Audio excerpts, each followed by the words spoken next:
Hello and welcome to our Retire Early lifestyle. Thinking about moving abroad in 2026? You're probably looking at the same hotspot countries everyone's been recommending, from the Retire Abroad media to the vlogger gang. But trouble is brewing in paradise. What if those dream destinations are actually ticking time bombs for expats? We're revealing the next 3 countries you absolutely must avoid if you don't want your expat adventure to turn into a nightmare of financial woes, visa troubles, loss of personal freedoms, culture shock, and social upheaval. Wow, that sounds heavy, doesn't it? Let's begin. Number 1, Colombia. Colombia is a popular country with foreigners from all over the world, but the media reports there are over 22,000 North Americans that reside in Colombia in 2025. Wow, that's a lot. And they are mostly concentrated in Bogota and Medellin. Colombia is a beautiful country with laid-back, pleasant people, pretty beaches and mountains, and it's still affordable, but prices have pretty much doubled for the gringos. We all know the song and dance. So the first thing that comes to our mind is there's no way any developing place with 22,000 American expats is going to be priced anywhere near the original local level. And that is a problem, which we've talked about in other videos. And of course, there is crime in Colombia, which is part of the same enchilada, folks. Mostly petty crime against foreigners and scams, but some crimes are violent and usually happen at night and by unaware, inebriated people who are high profile and loud. And here's some of the locations and time of day that they happen in. But crime can happen to anyone at any time, and Colombia is full of it. But we won't say another word about that. The big question is, will Colombia end up on the pile of worn-out, tired countries that is increasing every year, or will they end up like Venezuela? Either way, something to think about. The best policy in situations like this, if you're not in immediate danger, is always to wait and see what is going to be the consequences or the effect of the situation.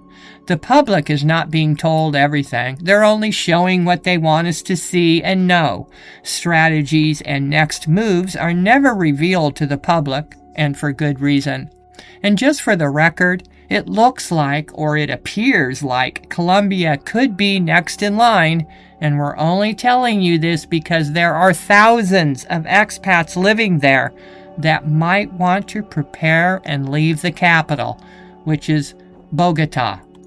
So there's this thing going on in the background. You would be wise to keep an eye on the situation if you live nearby. It seems the Rams are not up on what is happening in the world with the hospital systems being captured. They're still telling expats how great and wonderful the healthcare system is in all the countries they promote. So be careful with that.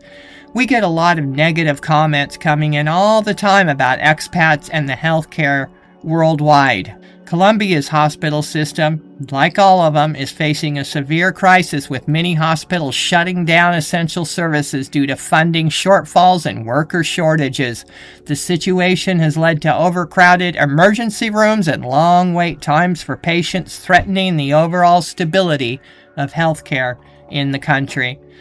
But we suppose if you show up with hundreds and thousands of dollars of cash, they'd admit you right away. Just a consideration.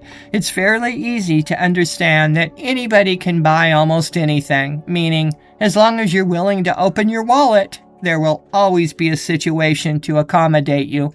Buyer beware, an old cliche that appears to have gone out the window with the advent of video promotion. Number 2, the Greece money trap. Greece is a beautiful country with great food, wonderful scenery, great beaches and secluded islands, and the people are very friendly. But wait, Greece is now a money trap. According to Numbeo, you'll save about $1,000 a month on living expenses if you move to Greece. If that is what you want to do, then great.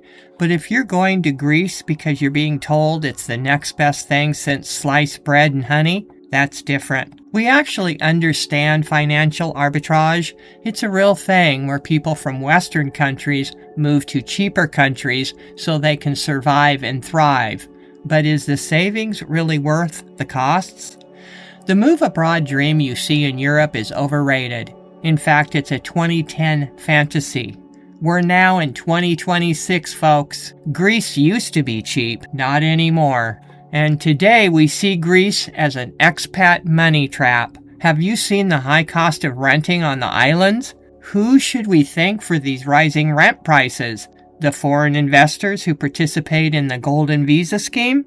The influx of North American digital nomads pushing up prices in the Grecian cities? Or the droves of tourists flocking there now renting Airbnbs that the investors bought and are now renting out to gringos? Oops, I mean foreigners, and gouging people on outrageous rents. We think it's all three because gentrification is a vicious cycle. Greece's Golden Visa program has attracted wealthy investors, leading to rising property prices and concerns about gentrification, with the influx of tourists and digital nomads, which has also contributed to the housing crisis. They're calling it a crisis. But anyway, we see this country is way overrated for the average Texan who just wants to go somewhere and have a lower cost of living. Greece is on its way to a housing crisis. We've seen it in Portugal, and we've seen it in Spain, and now it's Greece's turn. When expats quit buying because the market's too high, who are you going to sell to?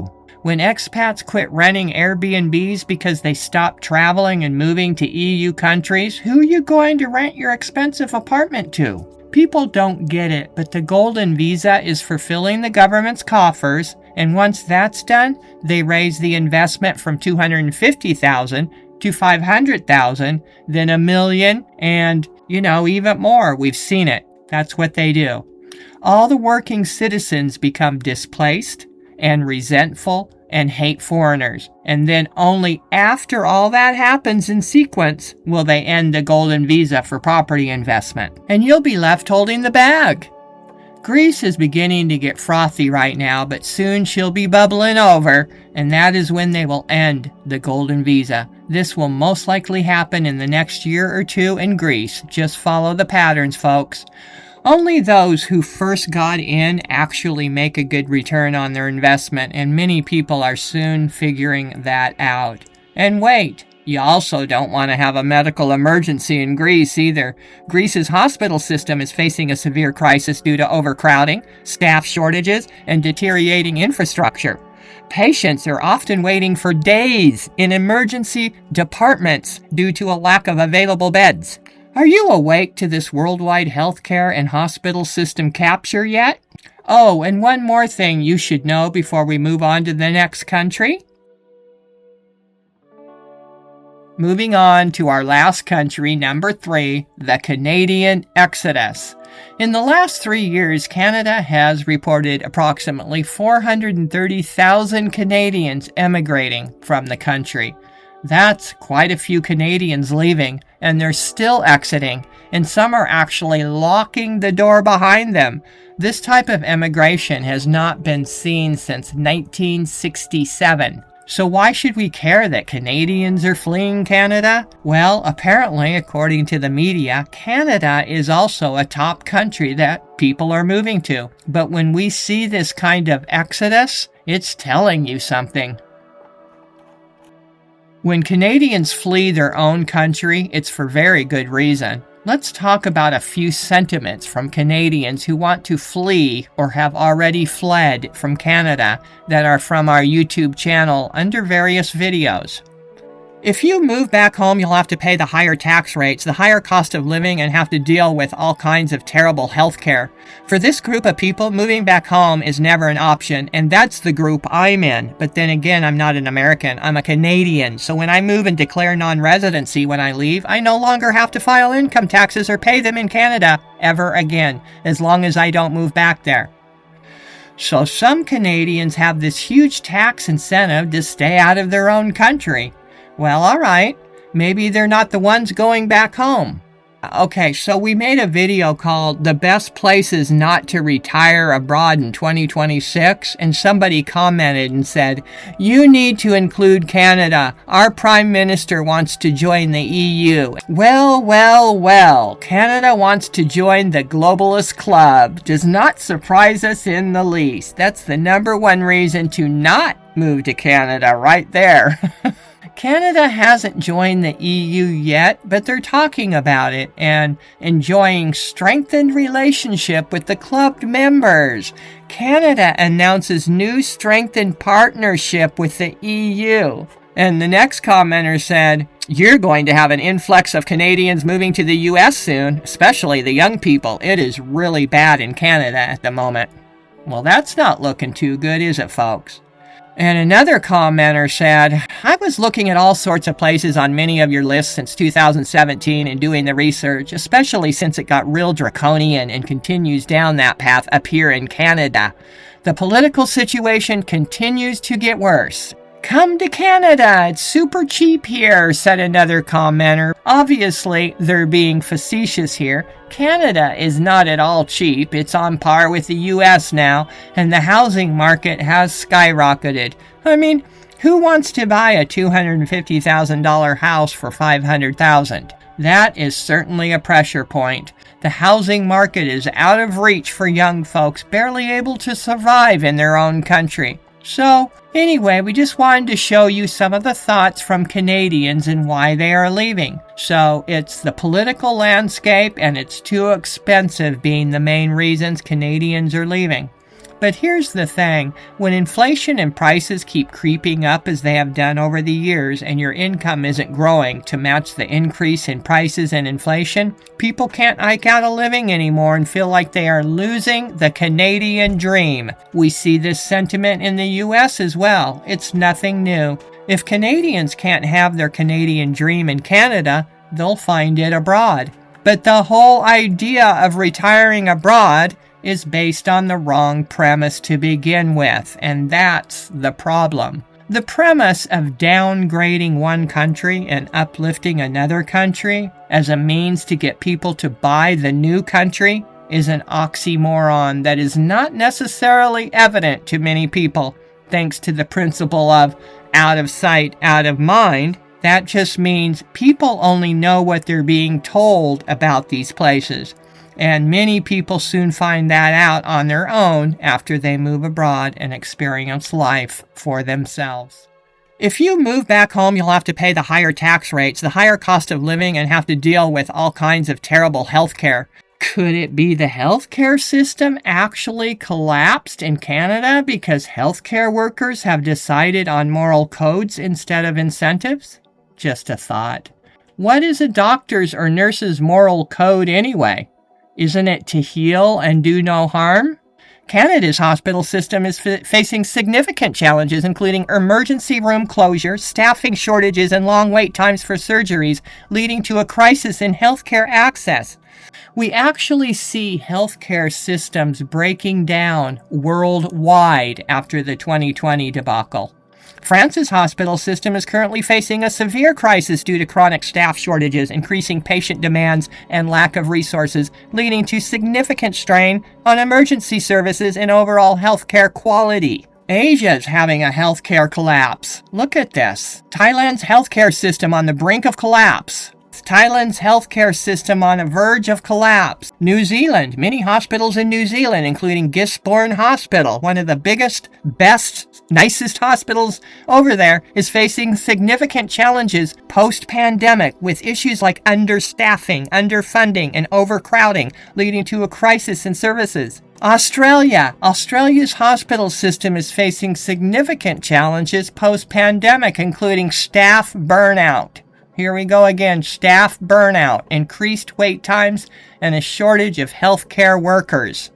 Is it a coincidence that every single country in the world has a collapsing hospital system, or is something else going on? Many Canadians are struggling to receive timely medical care, with millions lacking a family doctor and increasing delays for essential treatments. That doesn't sound good. So if a good people are mandated to do bad things, that would lie heavily upon those people's shoulders, wouldn't it? Do you understand what I'm saying here? Here's the impact of the post-2020 on Canada's healthcare system. Significantly strained Canada's healthcare system, emergency departments faced overwhelming patient loads, and many healthcare workers experienced burnout. That's what they're saying. True and good caregivers know what they're getting into when they work in the hospital system. They didn't go to college for 4 to 8 years to call it quits right in the middle of their career because they're burned out.